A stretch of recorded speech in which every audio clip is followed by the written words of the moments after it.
Can you remember when you were 9 years old? What were you thinking? What were your dreams? What were your goals and responsibilities that you had? When I was 9 years old, I was dreaming about having a possibility to go outside and play with my friends, be able to actually go to school. But that opportunity was taken away from me. Afghanistan is a patriarchal society where women are secondary and their ideas were not taken into account.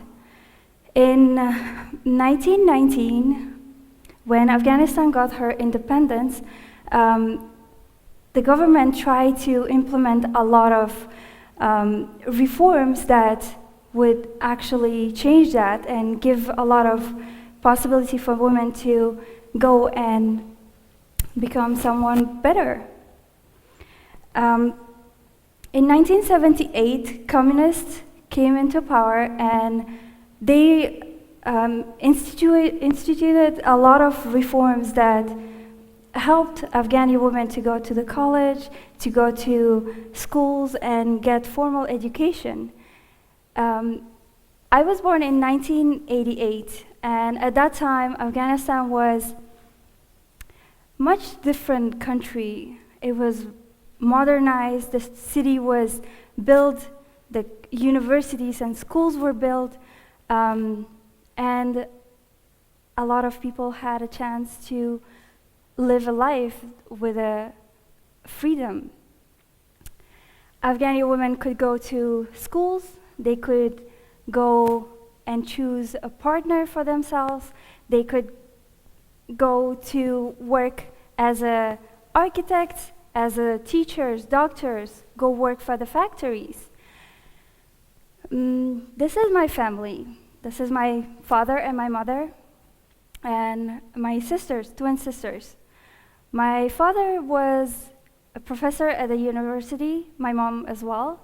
My father graduated, he got his degree in bachelor's degree and master's degree in electrical engineering, and my mom is one of the 5 architects in Afghanistan at the time. She was also part of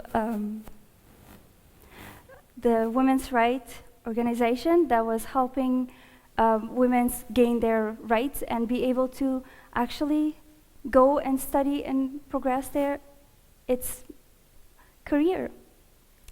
This is my sisters. The twins are on the right, and my youngest sister, and this is my aunt as well. As you can notice, both of these pictures were blurry, and they were not clear, but these are the only photos that survived from the time that we were in Afghanistan. All the other pictures were destroyed by Taliban. So a little bit of a history about Afghanistan is that when the communist regime fell down, the Mujahideen came into power, and Mujahideen means the one who is engaged in jihad, where jihad means a holy war. And they wanted to have a lot of Sharia law and a lot of Islamic laws instituted into the government. And so they came, but there were 2 or few other groups where they were fighting with each other, and they couldn't actually agree which group is going to be in the power. So they started fighting with each other, and there became a civil war, which was continuing for years. And that was taking, the Taliban take over that, and they were like, okay, let's use that to gain the power over Afghanistan. So Taliban came over and took the power over Afghanistan in 1996.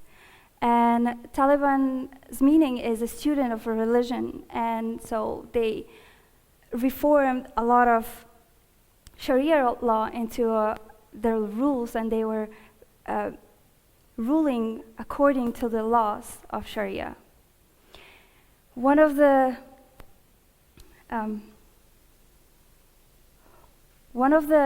things that they did was that they didn't allow women to go outside.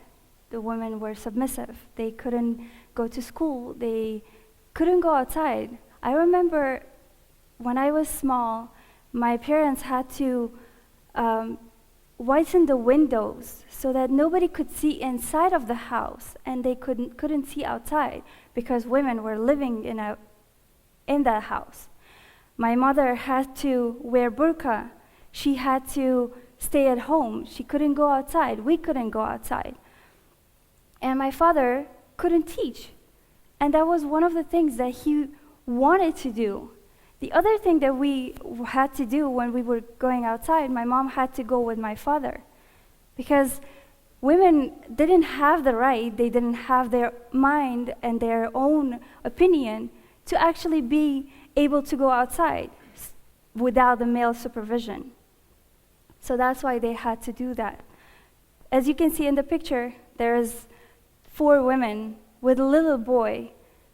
And as you can imagine, that's ridiculous because those women have experience, whereas that little boy has none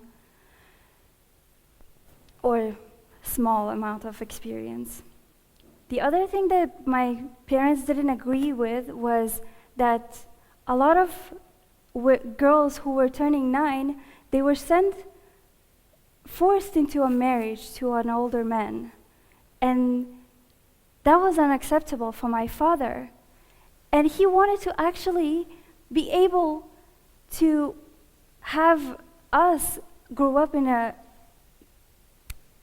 the society where we could have our own possibilities, our own way of living, and have a freedom. That's why he decided that it's not a good country for us to live. That brings me to our travel to Czech Republic. When one day when we were living, we were just walking around and all of our furniture slowly disappeared from our house. The television, the couches, all the very important things that we had in the house started disappearing slowly. And one night, actually, my mom woke us up and she gave us a little pill that she said, "We're going to go for a field trip, girls. Let's have these pills so that you guys are not feeling sick and so that you guys can actually sleep on the way, and when we reach somewhere, it's going to be an amazing place." So we traveled, and that travel took us for 13 days. I don't remember a lot of the things because I was sleeping most of the times. And I remember just small things like one time we were walking through the forest, and it was very funny for us because my sister, she fell down into the river and we couldn't stop laughing. And even though it was night and everyone was trying to calm us down, we couldn't stop laughing because she fell down. But now that I'm thinking about it, it doesn't seem like a funny story anymore. It took us 13 days and we reached Czech Republic, and my parents really liked the nature and they liked the whole city, and we were in the center of Prague where the smugglers left us there, and they were just talking with each other and they were saying, "Oh my God, this is an amazing country. Let's stay here." So they decided to stay in Czech Republic, and that's how we got into a refugee camp.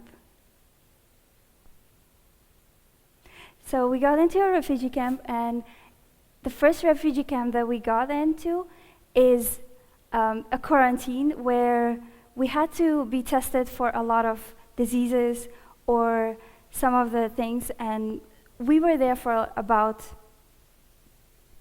2 weeks. And after that, we went to another refugee camp, and from there, we went to this refugee camp, which is segregated from the whole community of the town.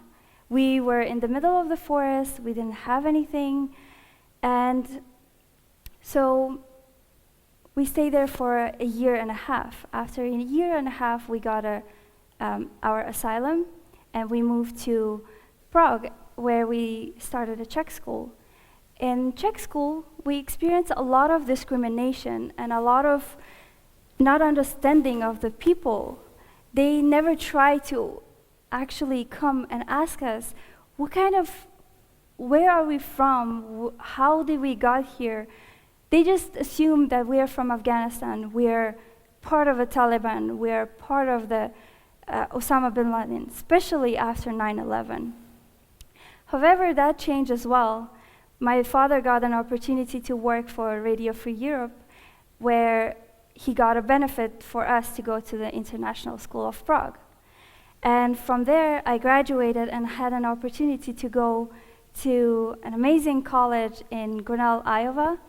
And this is a photo of us in the Grinnell, Iowa magazine, where they interviewed us for our story, and our story was published in there. I graduated from Grinnell in 2013 and with bachelor's degree in biochemistry and Russian. And all of my sisters graduated from the colleges. Basically, we actually had an opportunity to fulfill all the dreams and hopes that my parents had for us. And that gets us back into the time of asking those questions. Can you remember when you were 9 years old, what were your dreams? What were your hopes? What were you thinking? I was hoping that I will have an opportunity to go to school and have an amazing opportunity to actually graduate from some good college and become a teacher or become a biochemist. And that opportunity came true. So now it's time for us to ask, how many other 9-year-old girls, refugee girls, are hoping for that? Thank you.